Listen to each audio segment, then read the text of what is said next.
So we are going to start and begin with a little screen share for everybody. Just give me one, there we go.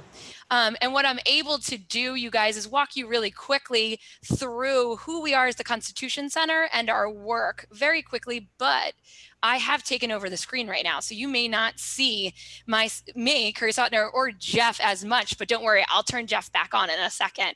So real quick, I want to welcome everybody. This is this great building that we work at that Jeff and I both have behind us, but we are not there today. We are all over the country and we're here to do constitutional education online. So our job and our mission at the Constitution Center is to teach about the United States Constitution in a nonpartisan way. And that means we do that everywhere.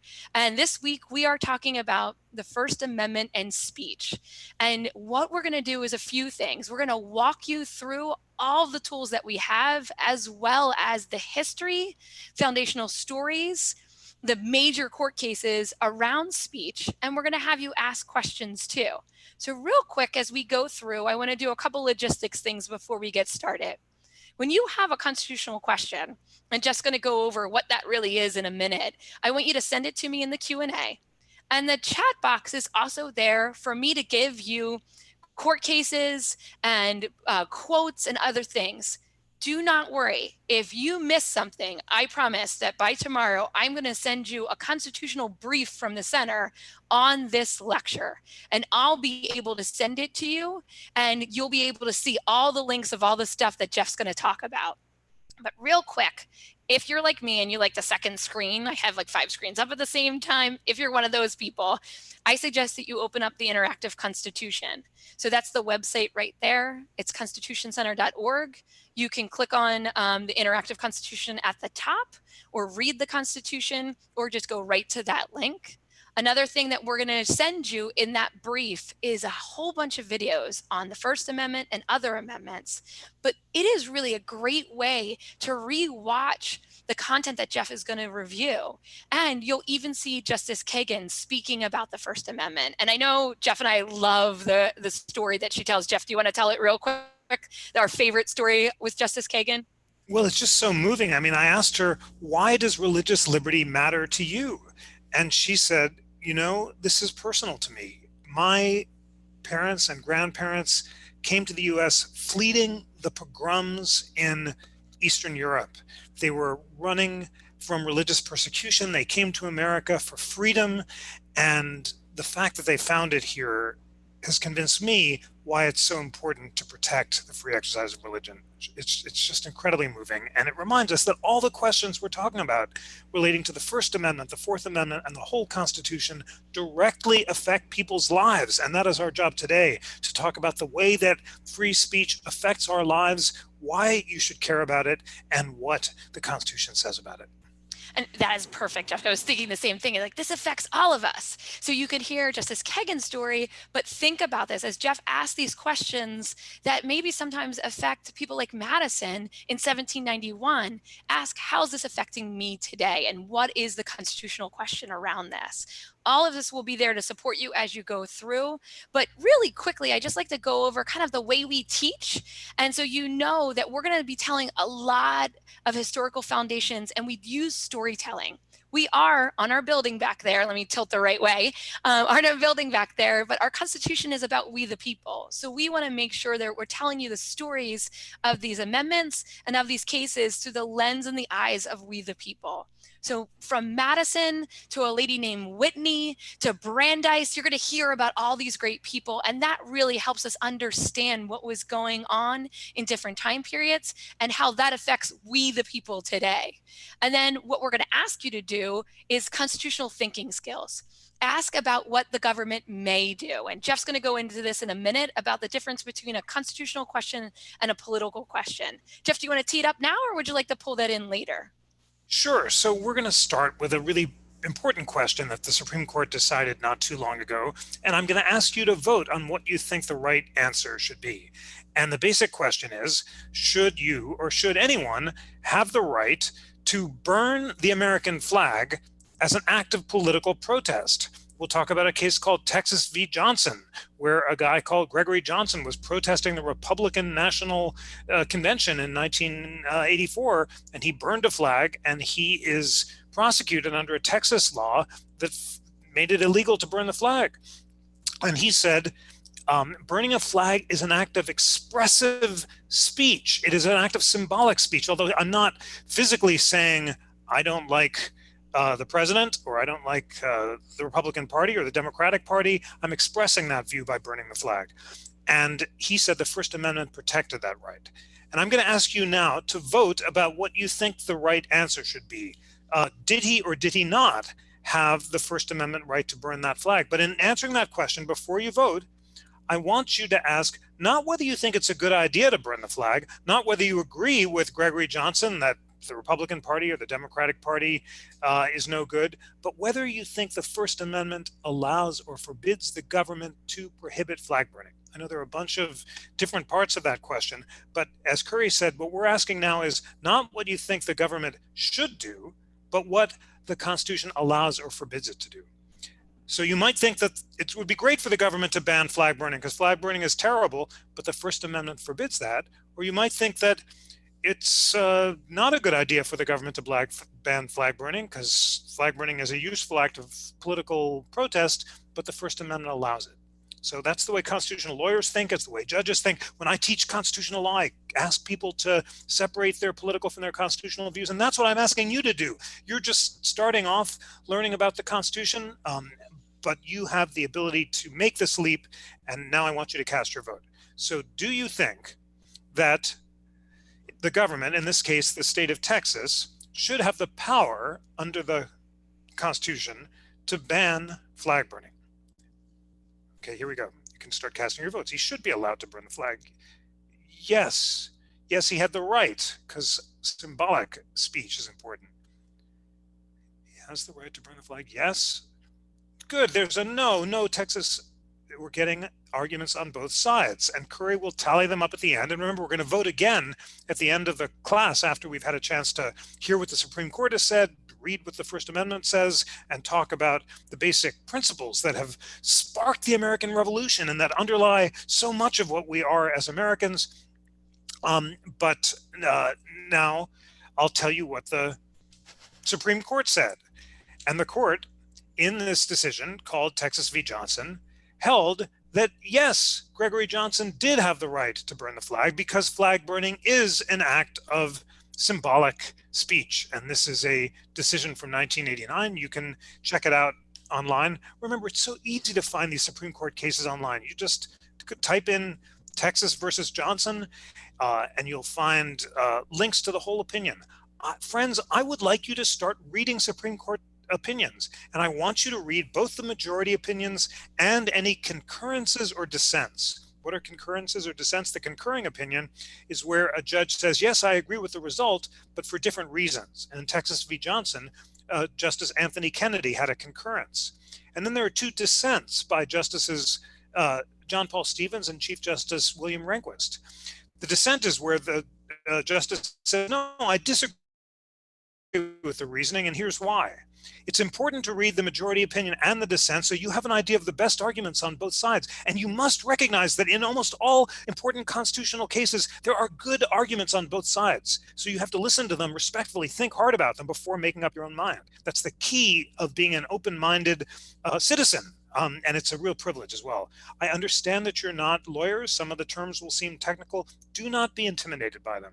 You can kind of skim the legal jargony bits, and I know that you'll get to the basic principles, and they're so exciting, and those are the principles that we're going to talk about today. And the basic principle here was that the court said that expression may not be prohibited on the basis that an audience that takes serious offense to the expression may disturb the peace, since the government cannot assume that every expression of a provocative idea will incite a riot, but must look to the actual circumstances surrounding the expression. This court's holding does not forbid a state to prevent imminent lawless action, and in fact, Texas has a law specifically prohibiting breaches of the peace. Texas's interest in preserving the flag as a symbol of nationhood and national unity, however, in this case, is not enough to justify the law.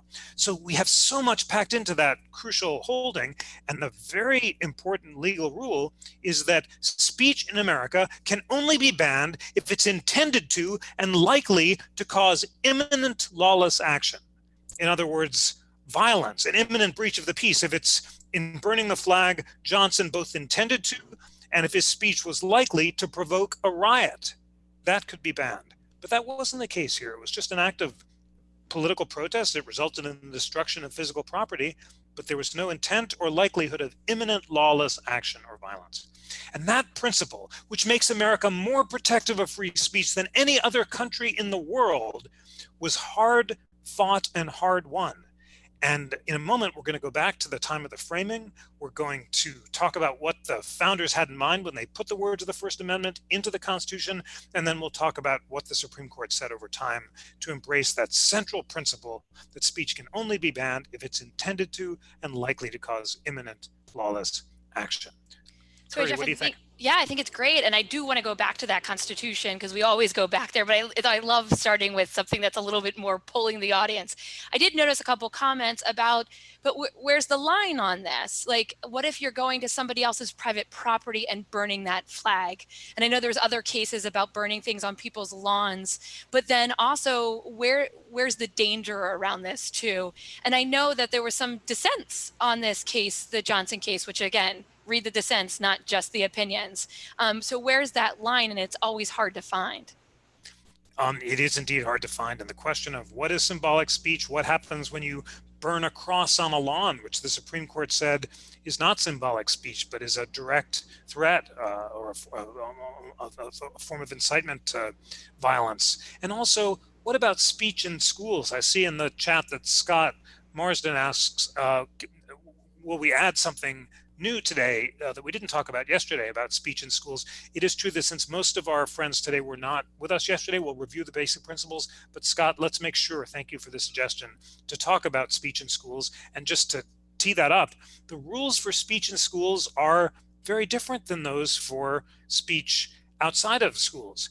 If you're an adult and you're outside of school, then your speech can only be banned if it's intended to and likely to cause imminent lawless action.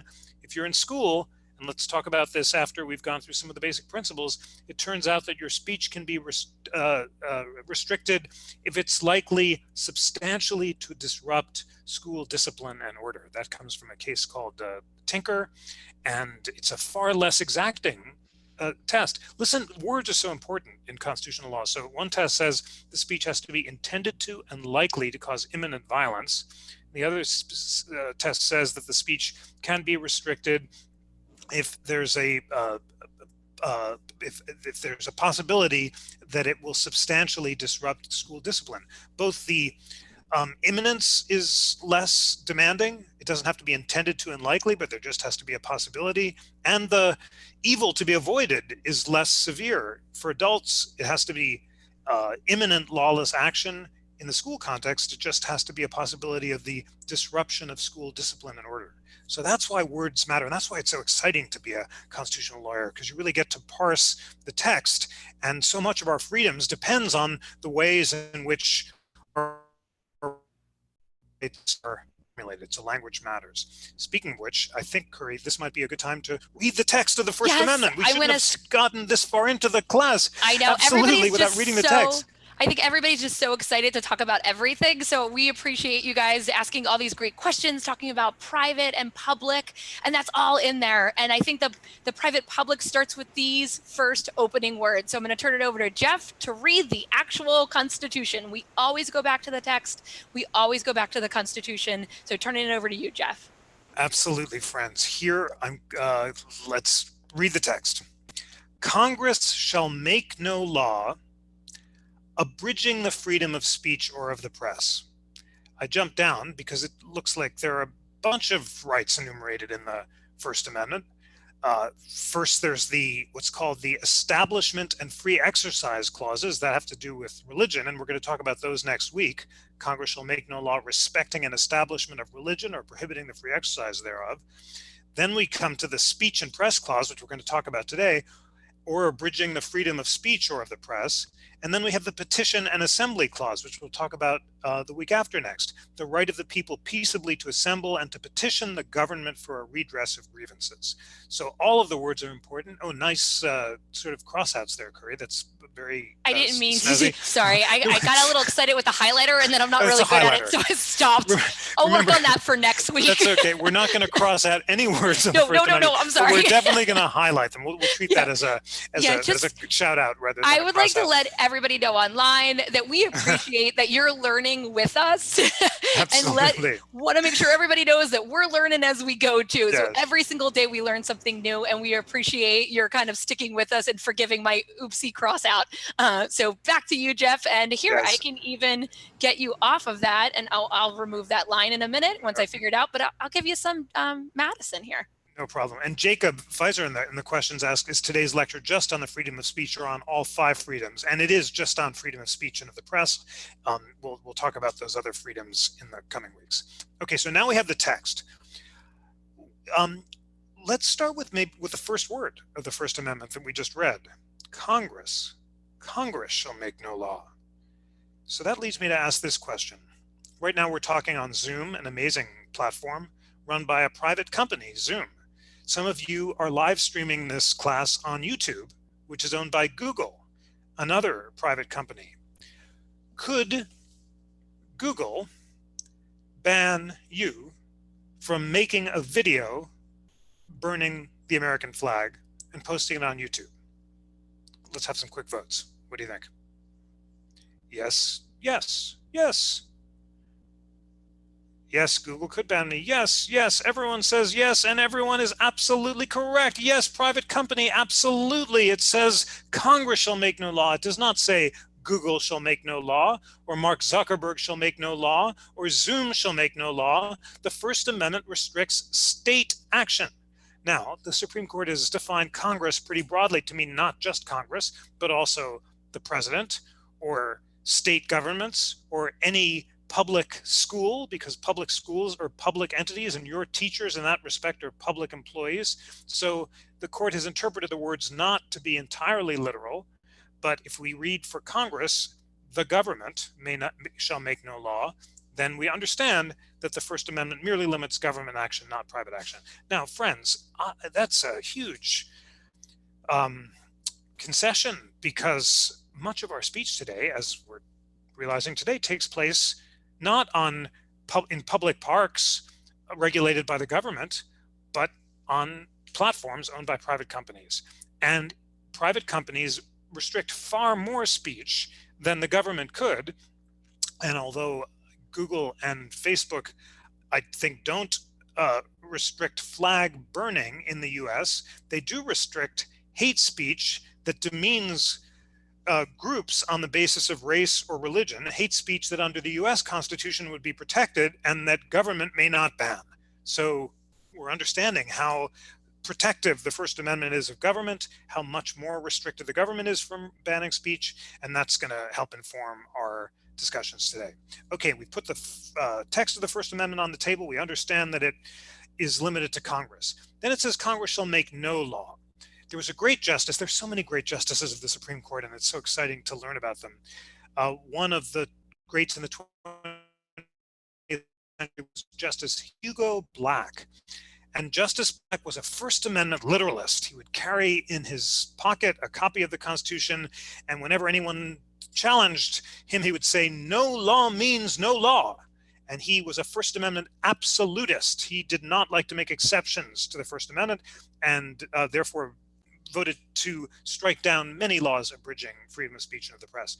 However, although the text seems to contain no exceptions, the Supreme Court has recognized some exceptions to what the government can regulate. And now let's go to the interactive Constitution. Kerry mentioned it. Justice Black may have carried a pocket Constitution, a paper one, and those are great to have, but you can check out the National Constitution Center's interactive Constitution online, and it's such a remarkable learning resource. There's so much light contained on it because it has those videos with Justice Kagan. It has the podcasts that we host every week, where liberal and conservative scholars convene to discuss constitutional issues in the news. It allows you to explore early drafts of the First Amendment and of all the amendments and of all the provisions of the Constitution, so you can see their antecedents in the Revolutionary era state constitutions. And it has essays by the leading liberal and conservative thinkers in America with 1,000 words about what they agree the provision means, and then separate statements about what they disagree about. Isn't that a wonderful example of constitutional dialogue in action? When you read those 1,000 words by the liberal and conservative scholars, you can be confident that every word in them is agreed to by people of different perspectives. It's like a unanimous Supreme Court decision. And when we go to the First Amendment press and speech clauses, we have essays by Eugene Volokh and Jeffrey Stone, two of America's greatest scholars of free speech. And they, in their common essay, which I'm scrolling through now, say that although generally you can only ban speech if it's intended to and likely to cause imminent lawless action, there are several situations where the government is allowed to restrict speech because it's considered low value. And those circumstances include defamation, which is false statements that damage people's reputations, true threats, your money or your life, essentially, fighting words. And I see that one of our friends asks about discussing fighting words today. So what are fighting words? Well, the Interactive Constitution says they're face-to-face personal insults that are likely to lead to an immediate fight. This doesn't include political statements that offend others and might provoke them to violence. The civil rights or anti-abortion protesters can't be silenced merely because passersby respond violently to their speech. That's a general prohibition against what's called a heckler's veto. The fact that I'm really angry and I stand up and try to silence an anti-abortion protest and I say I'm going to punch the protesters unless they stop is not, that doesn't count as fighting words. And in fact, the fighting words doctrine itself is kind of up for grabs now, and the very notion that we should ban speech just because people might not be able to control themselves is one that the court has rolled back in recent years, because after all, we all have a duty to control our passions and to be governed by reason, and we should not respond to the speech we hate with violence. We should listen respectfully and meet it with counter speech. And then the final categories are obscenity, child pornography, and commercial advertising. Those are all considered low value speech that can generally be restricted. Jeff, a real quick question for you from Amy in here that I really thought was important is, can you expand on what is meant by the redress of grievances? So going back to that Constitution, the First Amendment, its purpose, redress of grievances. Could you give us a little bit more with that? Sure. What was the greatest? Remember, it's part of the petition clause. And what was the greatest petition for redress of grievances in American history? Well, it was the Declaration of Independence. That declaration was literally a list of grievances against King George, which enumerated the many ways in which he had violated the natural rights of the colonists. And the redress that was sought, first they humbly begged that he stop violating natural rights, and when that failed, they declared themselves to be in a state of nature and invoked the greatest redress of all, which is the unalienable right to alter and abolish government whenever it threatens our retained natural rights. So that's, and then other petitions, please stop invading the homes of the colonists with general warrants that look for violation of the Stamp Acts. Those were petitions that were ignored. And led James Otis to denounce the writs of assistance as a great form of tyranny. And today, a redress of grievances could be an online petition or a Google poll or any way that you communicate with the government and ask for a particular result or for your rights to be restricted. So that's generally what redress of grievances are, and we'll talk more about it when we talk about the Assembly and Petition Clause. Jeff, real quick for you, do you want to go into a little bit about the Alien Sedition Acts, jump to Whitney? We want to give like that foundational piece too. Yes, let's talk about the Alien and Sedition Acts. It's so crucial to understanding the central meaning of the First Amendment. So it's a funny name, a kind of alarming name. What were the Alien and Sedition Acts passed in 1798, soon after the Constitution was ratified in 1789? The Alien and Sedition Acts are passed by the Federalist president, John Adams, who's on the left. Cannot criticize, says the icon. And they forbid any criticism of the Federalist Party or the Federalist president. Interestingly, these acts do not forbid criticism of the Republican vice president, Thomas Jefferson. So clearly, they're designed to protect the incumbent and to keep his party in power. It's a classic example both of what we call today content discrimination. The act is discriminating on speech on the basis of its content. You can criticize Republicans, but not Federalists. It's also an example of what used to be called sedition. Sedition means criticizing those in power. Under British law at the time, truth was no defense to sedition. The greater the truth, the worse the offense, because the British thought you had to protect the dignity of those in power. You couldn't criticize the king. That was a form of sedition. So a law that forbade criticizing the president was like the laws forbidding the king, and under British common law at the time, that was considered okay. But Thomas Jefferson and James Madison disagreed. They wrote the Virginia and Kentucky resolutions, which claimed that the Alien and Sedition Acts were palpable and alarming. And then, Kerry, can you show us Madison's beautiful words? There you go. Yes, here we go.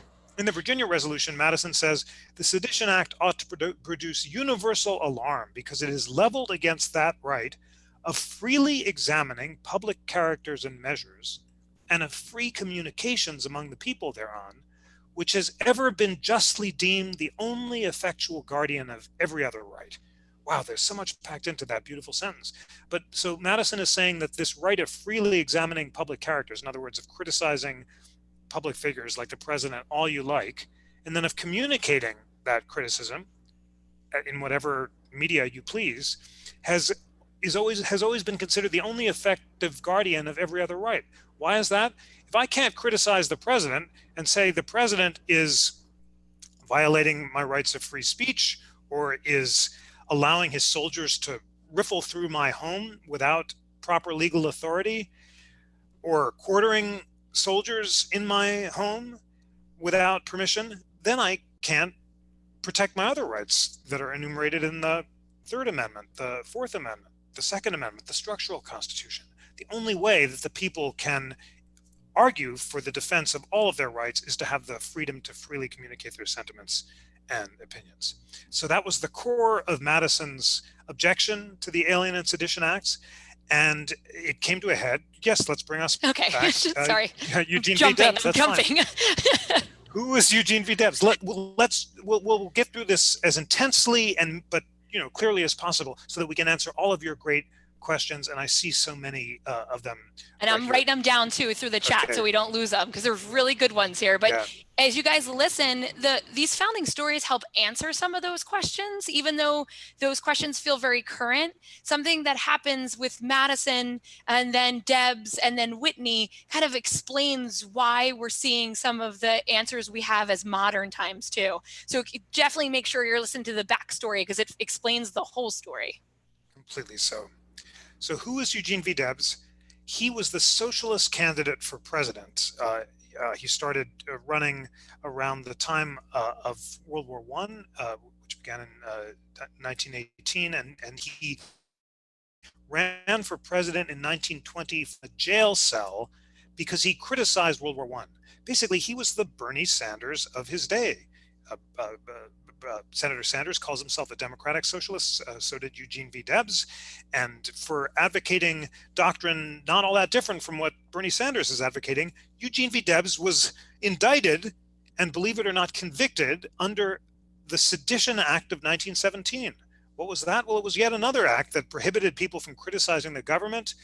In Debs's case, he'd given a mild speech criticizing World War I, saying that it was the tool. Isn't that an amazing picture, Kerry? Thank you for showing that. There he is in a jail cell. Imagine Bernie Sanders wearing a number around his neck, looking out at a camera from a jail cell, because he'd criticized the corporations and said that the Republican tax break was nothing more than a tax break for corporations, or said that the war against the terror, for example, was a tool of corporate interests. That's basically what Debs said. He said, don't enlist in the draft, because if you do, you'll just serve the big money interests of the corporations.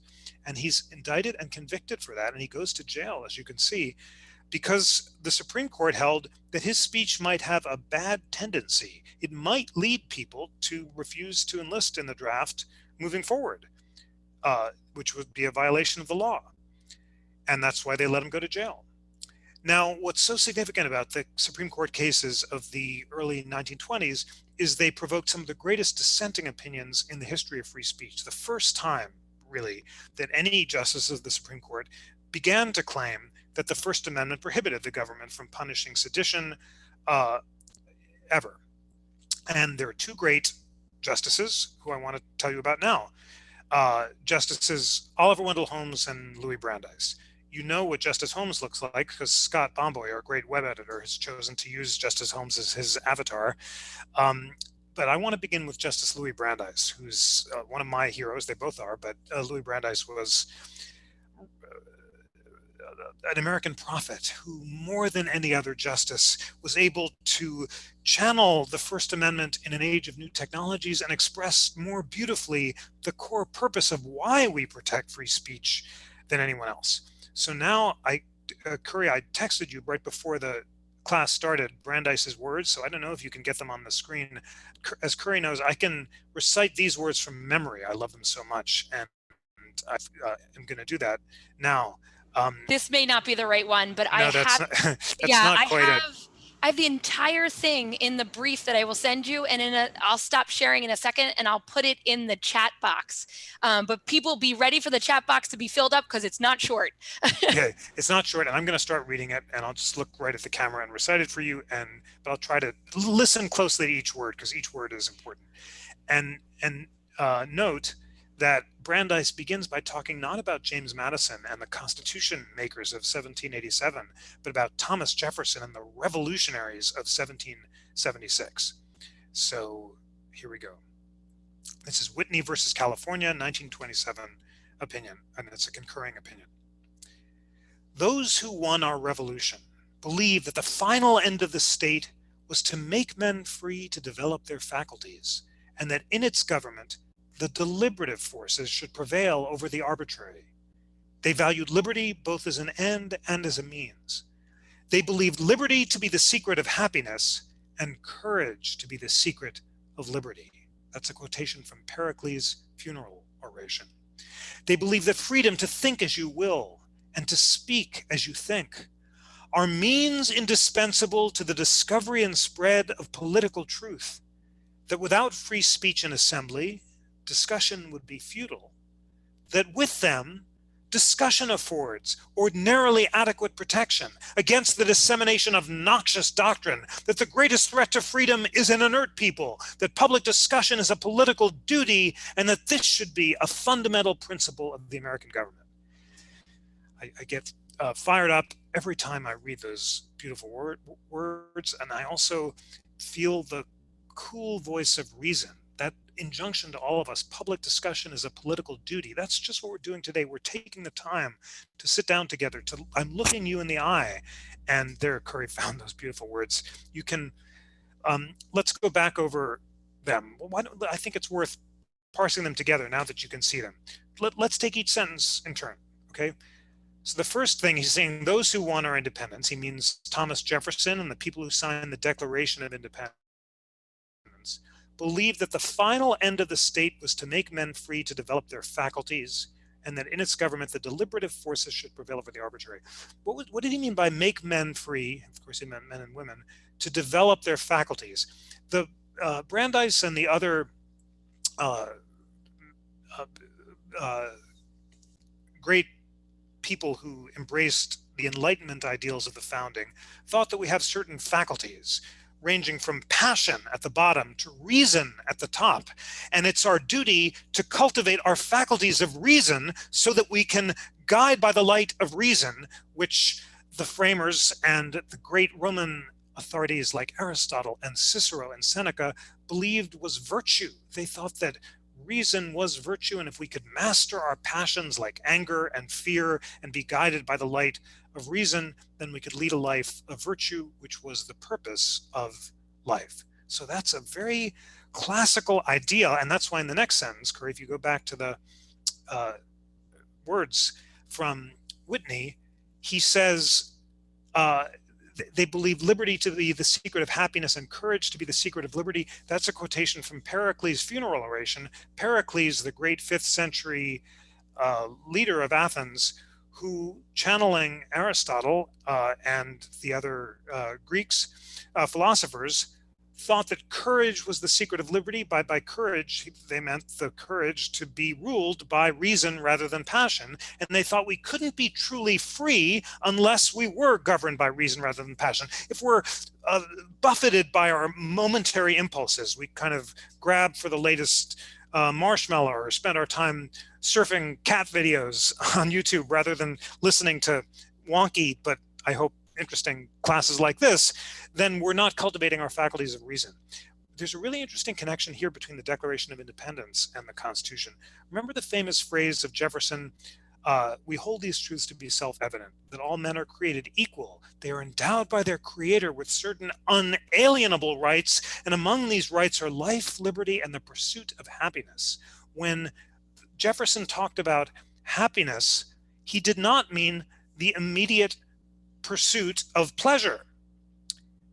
As Brandeis reminds us, they believed liberty to be the secret of happiness and courage to be the secret of liberty. The only way you can achieve the true liberty that will lead to lasting happiness, according to Pericles and Jefferson, is to achieve self-mastery, which is the definition of independence and the definition of true freedom. It's counterintuitive.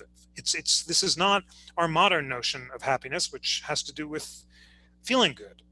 What they had in mind by happiness was being good, not feeling good, living a life of virtue and self-mastery, not following momentary pleasures because they thought that would lead alone to a life of reason.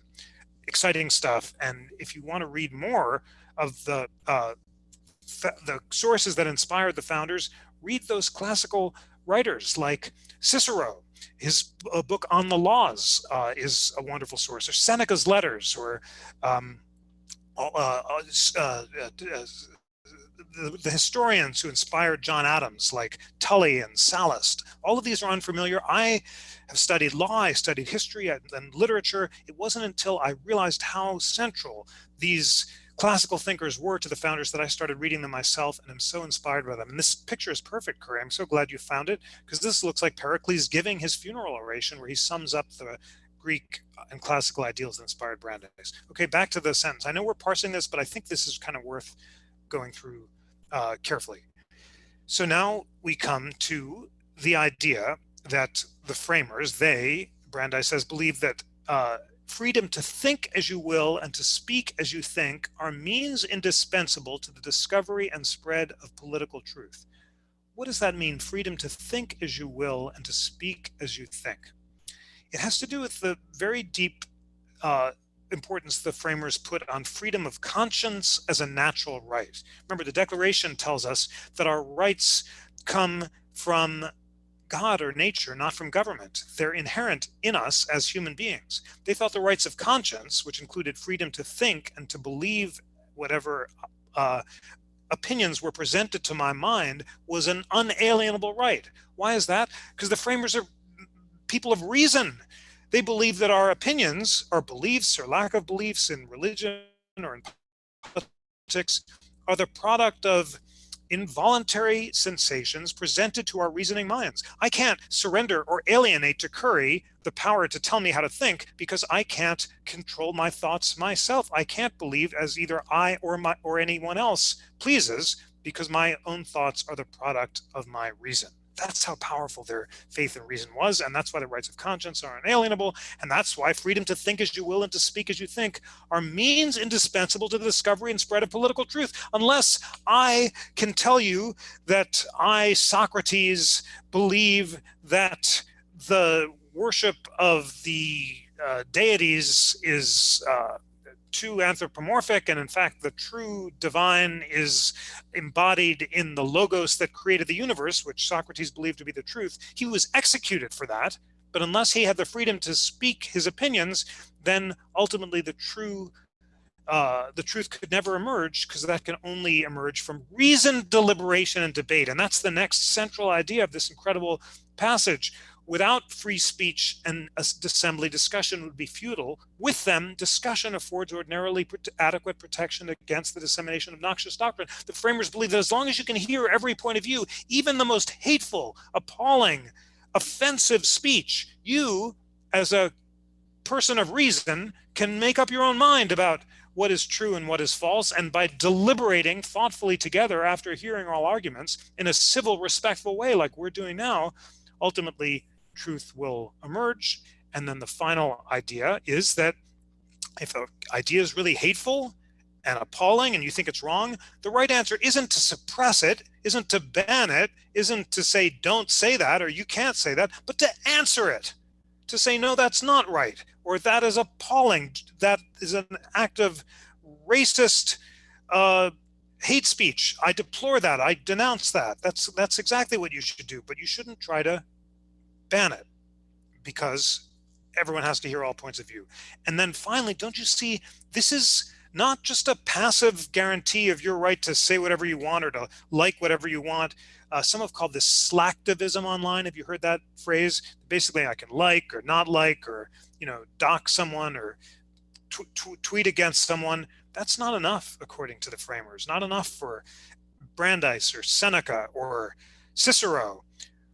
Your public discussion is a political duty. The greatest menace to freedom is an inert people. We all have an obligation to participate in public discourse so the truth can emerge. So there we go. That was a lot on Brandeis, but I really think those are precious words. It's constitutional poetry, and we parse them. Okay, Kerry. So I'm going to connect the dots here between that moment and are really like one of our big constitutional questions of the day.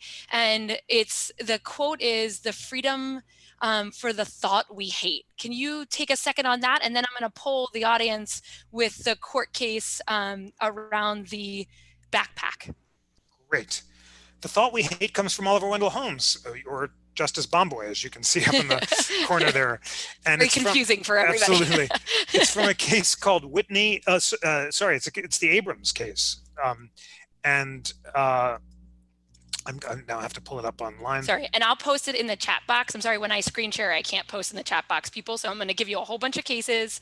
But again, everybody, don't worry. I got you covered, and I am going to send you all these cases and all the links and all the references and videos to watch if you want to go through this again by Friday. So I know this is fun and it's a lot, and I love how excited you are to read everything. So I promise to get it for you. Absolutely. It is from Holmes, and it's actually Schenck, not Abrams. Abrams is a fuller expression of Holmes's free speech philosophy, but here's the phrase, and it is: if there's any principle of the Constitution that more imperatively calls for attachment than any other, it is the principle of free thought, not free thought for those who agree with us, but freedom for the thought we hate. That's Holmes in Schenck. And in Abrams, you have a full expression of Holmes's philosophy about why we should protect the thought we hate. And I think I won't read the whole thing because we want to have time for the backpack. Yeah, the basic idea is that, unlike Brandeis, who has a lot of faith that when people talk to each other, that truth will emerge from thoughtful deliberation, Holmes has a more deregulated idea of the importance of competition in the marketplace of ideas. And he thinks that good ideas will crush bad ones in a kind of free enterprise sort of way. And that's why we have to protect the rights of majorities to triumph over minorities in order to keep that competition going. So a question earlier today, and this goes back to the backpack case, is so we have these ideas and we want to express them as long as they don't cause imminent violence. But things are different in schools. So I bring up this question in the chat box is, can a public school prevent students from wearing t-shirts displaying the Confederate flag? The case is linked there as well, guys. But Jeff, I think this is one of your favorite constitutional questions, and you kind of bring it up throughout the conversation, but it goes back to freedom for the thoughts we hate. And how's that different inside a school and outside a school? And then somebody else pointed out earlier, private and public. Absolutely. So it's just a great example because it shows a case where the courts are divided. And there's the relevant case, which you now have, is Melton versus Young. It was decided way back in 1972. And this is a time when the court is dealing a lot with free speech in schools. And the Vietnam War is going on. And there's a case called the Tinker case, where a student wears a black armband to school protesting the Vietnam War. And the question is that a form of symbolic speech that should be protected? And the court has to decide that question. And in the Tinker case, the court holds that, yes, free speech does not end at the schoolhouse door, and that the black armband can be worn, and that broadly, any speech in school is evaluated under a different standard than speech outside of school. It can be restricted if it is likely substantially to disrupt school discipline, but in the Tinker case, that wasn't likely to disrupt school discipline, and therefore it was okay to wear the armband. So that's Tinker, but you see that gives a lot of discretion, both to school administrators to decide what they think counts as substantial disruption, and also to there's a lot of ambiguity about what substantial disruption is. So back to the Confederate flag case. So Melton in 1972 is a school that regulates Confederate flag clothing of any kind. And their school officials suspended a student for wearing a Confederate flag on a backpack. And the majority held that that was okay because the flag could lead to disruption of school activities. It's 1972. The school only integrated in 1966. The civil rights movement is very much alive. And Judge Keith said that given the history of racial tension in the school could prohibit the Confederate flag because it was reasonable to think that the Confederate flag could disrupt school activities.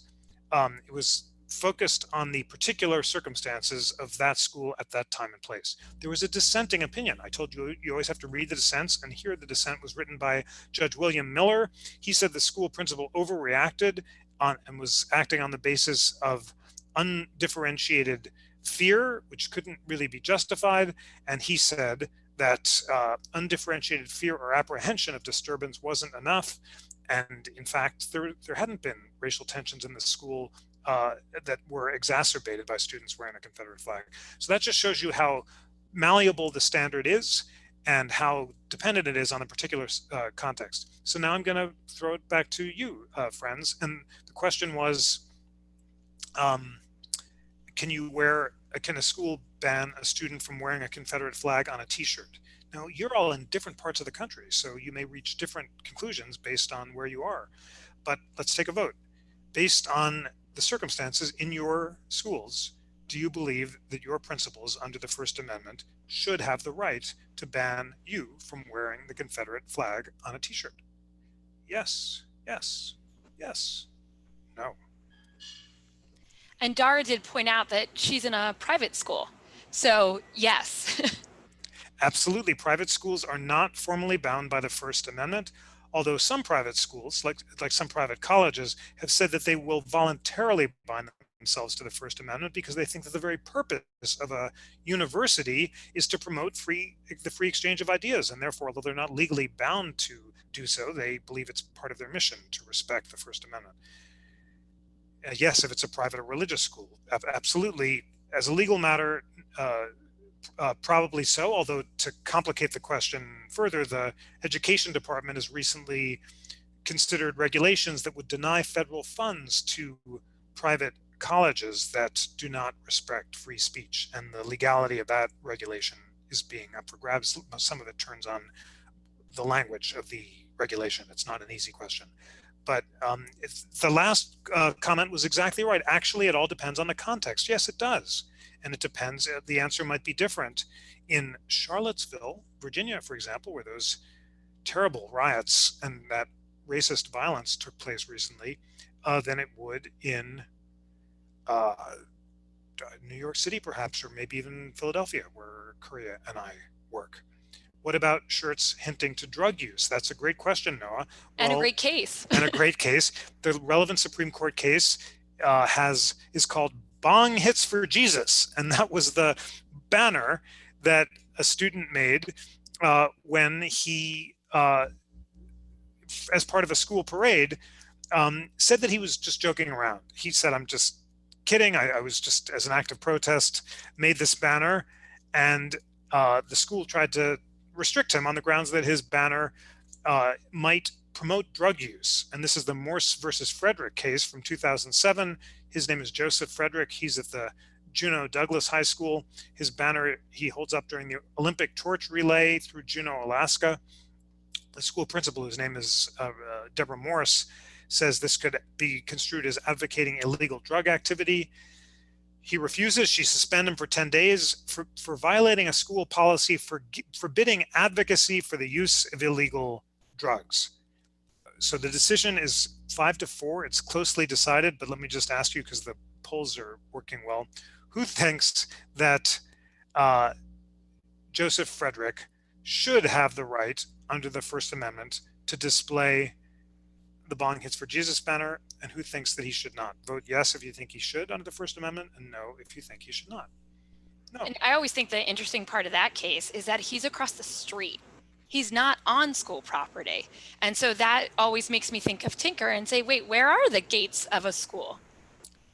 Absolutely, Kerry. And to make things even more complicated, which we love to do, where are the gates of the school when you're online? I mean, you and I look like we're in front of the National Constitution Center, but we're actually sitting in our homes with this fancy banner behind us that you showed me how to put up.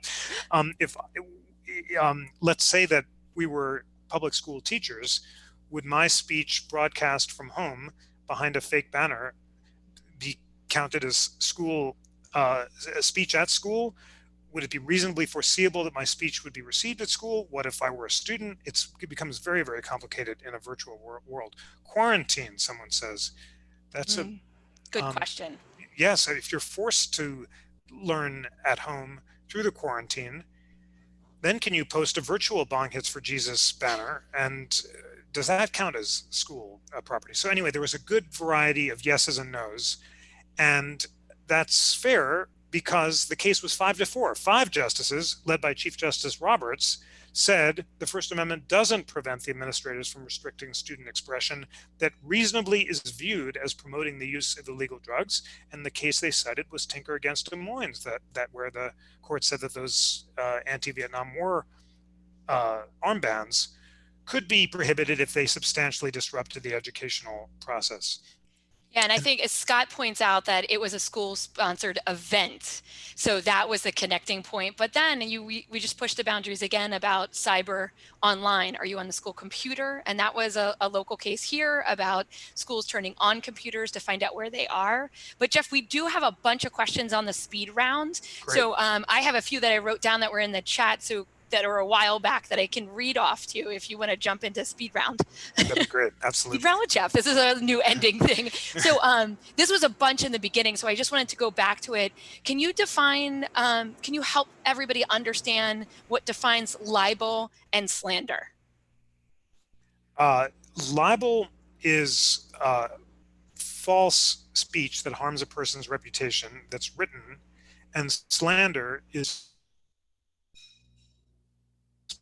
harms a person's reputation that's spoken. That's the difference. Already you'll see a difference between Twitter has kind of effaced the distinction between spoken and written gossip, because stuff that you used to have to publish in a newspaper to be libelous, now anyone can tweet. But that's the broad distinction between written and spoken. Generally, libel and slander are not protected by the First Amendment and can be restricted, but more easily when they apply to private rather than public figures. So if I'm a public figure and you tweet after the class Jeff not only gave a really boring class, but he also uh, is really mean to Kerry after the class, and he yelled at her, which I never do because I'm so grateful to Kerry. So not going to happen. It's like definitely not going to happen. She might, give me some stern words for going on too long about Brandeis, but we're not going to yell at each other. But if I did that, that would be false. But since the courts might hold that I'm a public figure, you'd be allowed to say that false thing because the Supreme Court held in New York Times versus Sullivan, a crucially important case, that public discourse has to be robust and uninhibited and wide open, and generally speech against public figures cannot be restricted, even if it's false, unless its falsehood is published with reckless disregard of truth or falsity, which is called, in the technical legal term, actual malice. In other words, if you're so determined to harm me that you know that I didn't yell at Kerry, but you said I did anyway, or if you're a journalist or you hear from a friend that I yelled at Kerry and publish that without even taking the time to figure out whether I did or not, that might be libelous. But short of that, if I'm a public figure, you're allowed to say whatever you please. Okay, 2 more back ones, and then we'll get on to the more coming in, which is great. So a bunch of people were asking this question earlier. So if somebody's giving a speech, and I know it all depends, so you'll have to go into that, and another group comes into their speech and protest, can that be stopped? And what are the legalities around that? And I know, we right across the street from Jeff, if he was really standing there, is a First Amendment space on national park land, that there's a space for protest. So interrupting somebody's speech by another protest group, is that allowed? Generally, no. First of all, when it comes to protest, you can have restrictions that are known as time, place, and manner. If you want to protest on Independence Mall, then you generally have to get a permit from the National Park Service saying, I will protest on the First Amendment space, or I'll protest so many feet in front of the National Constitution Center so people can still get through the door for certain hours of the day, and I can't be violent or threaten people. So you do have the right to protest on the mall, but you have to obey these time, place, and manner restrictions. But what if I want to get a permit to protest at the same time as a group that has opposite views to mine? Can I do that? Probably not, because the Supreme Court held in a case involving the Boy Scouts that they could exclude from a Boy Scout parade gay people. I mean, it seems impossible to believe now. The Boy Scouts, thankfully, have changed their policy, but back when the Supreme Court case went up, the Boy Scouts excluded gay scoutmasters, and in order to express that policy, they wanted to forbid gay people from marching with them. And although that didn't sound like a very nice policy, at least with the benefit of hindsight, the Supreme Court said, yes, Boy Scouts, you can do that because it's a form of expressive advocacy about who you choose to include in your parade. And just as the Anti-Defamation League doesn't have to allow Nazis to march in its parade, so the Boy Scouts can exclude whomever they please if it's directly related to their message, and that's a case called the Hurley case. So that's a quick response, but generally they probably can keep out a group that they disagree with. So a couple real quick questions around, can schools limit hate speech on social media? And some schools do this when accepting college students. And then that pings me, what about high school? What if that social media is the school's social media account and students are running it, and I'm just going to ping Hazelwood there? Great. Well, I saw one of the chats saying that some colleges revoke acceptances based on hate speech, and they do. You read that case involving the Harvard students who set up a private chat group after they were admitted. Some of them engaged in really distasteful hate speech, and one of the students who had been one of the Parkland voices had his admission to Harvard revoked because of the really hateful and distasteful things that he said. He claimed it didn't represent his true views. He's just a kid. He had learned from it and wanted a second chance. But Harvard does have the right, first of all, as a private university, to do what it pleases. It can impose whatever standards it likes on its admissions. And also, even a public university might have some discretion in making admissions decisions to take questions like moral character into effect the same way that bar associations evaluate moral character in deciding whether or not you should be granted a license to practice law after you take the bar. As always, it's complicated, and probably there'd be ways of enforcing these hate speech policies that might run afoul of the First Amendment for private universities and for private high schools, but broadly, that hate speech can be punished. Got it. So we have 1 minute left, Jeff. So I'm going to ask you to do the constitutional wrap up for us. If we needed to walk away with one big idea that we hold on to about speech in America, can you give us that synopsis in 1 minute? And then we're going to ask everybody to have a great day, vote on anything, and come back tomorrow because there was a million really good questions. And tomorrow at 1 p.m. is an Ask Jess session.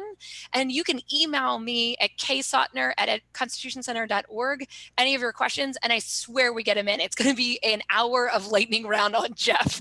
It'll be really fun for me. And for me too. Friends, the takeaway, first of all, is how lucky we are to live in a country that protects free speech more vigorously than any other country in the world. What a glorious achievement of the American Revolution and of the American Constitution. And the basic idea is that in America, you cannot restrict free speech unless it's intended to and likely to cause imminent violence. And it took an American Revolution to fight for that principle. It took fights over great efforts by the government to suppress the speech that the government hated in the founding and World War I periods to convince the Supreme Court to accept that principle. And today we have the power to think as we will and to speak as we think because of the tremendous faith in the founders, not only of our right, but our duty to be guided by the light of reason. That's how much those great thinkers believed in reason, that as long as we have the power to express the content of our minds, we have so much faith in our fellow citizens and the power of reasoned deliberation that we're not afraid of any idea, no matter how noxious, but we believe that through reason, truth can prevail. And I must end with the great words of Louis Brandeis: if we would guide by the light of reason, we must let our minds be bold. Friends, thank you so much. Send in your questions to Kerry, and I can't wait, and I'll try to be prepared for tomorrow when we'll have a free-for-all session about the Constitution that we're calling Ask Jeff. Yes, and we will say, let your minds be bold. I think that's a great wrap up. I Yes. put my email in there, and thank you all very much. We appreciate your time. Thank you. See you tomorrow. I'm going to stop the recording. Official. I'm going to stop the live stream. Scott, is that okay? Yes, it is. Okay, just wanted to make sure before I did anything.